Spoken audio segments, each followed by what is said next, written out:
अस्सलाम वालेकुम एवरीवन, कैसे हैं आप सब? ठीक ठाक हैं? आप देख रहे हैं होम अकेडमी और हम बना रहे हैं सीएसएस की वीडियोस काफ़ी ज़्यादा। और काउंटिंग एंड ऑडिटिंग पार्ट 2 पे हमने अभी एमसीक्यू पे वीडियो बना दी है और काउंटिंग ऑडिटिंग पार्ट 2 के बारे में इंट्रोडक्शन मैंने ऑलरेडी पार्ट 1 में इसमें दे दिया है। अगर वो आपने सुन ली होगी तो आपको ये बात समझ आ जाएगी, और अगर वो पार्ट नहीं सुना तो पहले वो सुने फिर ये सुने, वरना दिमाग की बन जानी है दही और कुछ भी दिमाग में नहीं बसना। टाइम शॉर्ट है हमारे पास। अच्छा, मैं आप बताने लगा लॉन्ग क्वेश्चन। आपको पता है 80 मार्क्स के लॉन्ग क्वेश्चन आने हैं और ऑडिटिंग के दोनों को मिक्स करके आएंगे, यानी कि जैसे कि 3 अगर वो दे देगा काउंटिंग है तो उसमें तो 2 करने होंगे, और 3 अगर दे देता है ऑडिटिंग है तो उसमें 2 करेंगे, 2 2 हो जाएंगे 4, 4 × 20 हो गए 80 नंबर।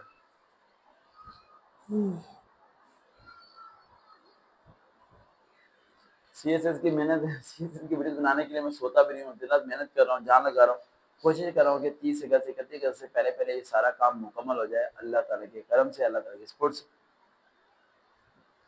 सबसे पहले आता है व्हाट इज जो मैंने एमसीक्यू बताए थे वही एमसीक्यू लॉन्ग क्वेश्चन बन के आपके आ जाएंगे, ये बात ध्यान रखना आपने, ठीक है। What is consolidations of financial statements.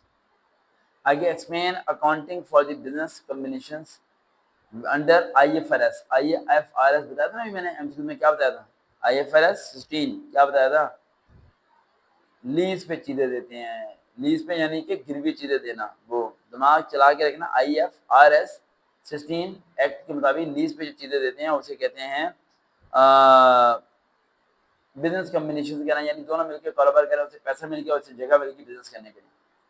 आगे अकाउंटिंग की statement discuss and explain the accounting statement of the bonus share and the right shares.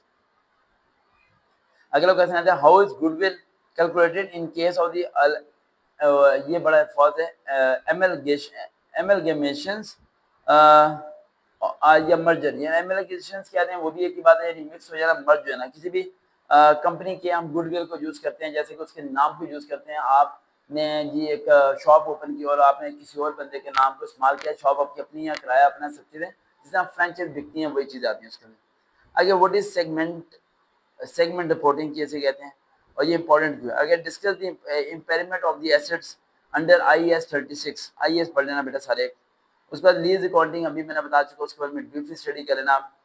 उसके बाद आता है हमारा contingent assets and contingent liabilities कहते हैं आप, या फिक्स एसेट्स, फिक्स लायबिलिटी या बैलेंस शीट के बारे में थोड़ी आप इसे पढ़ लें ताकि उसके बारे में प्रॉपर्ली एक्सप्लेन कर सके क्या क्या चीजें होती है। उसका आता है बहुत नींद आ रही। Cost accounting and the management accounting. परेशान मत हो, नहीं सोऊंगा जब तक आपके काम मुकम्मल हो जाएंगे। Cost accounting and management accounting में बेसिक अकाउंटिंग में कौन से क्वेश्चन आएंगे। What is the difference between job order costing and process costing. Job order costing and process costing में क्या होता है, यानी आपको ऑर्डर आया था लेकिन आप जितनी प्रोडक्ट बना सकें।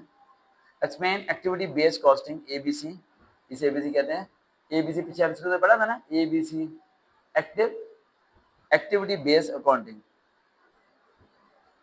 activity based accounting. I can explain the concept of the standard costing and the various subjects analysis. I can discuss the importance of the budgetary control in a major decision making. उसके बाद आता है explain the purpose and components of the audit working papers. What are the key elements of the risk based audit approach?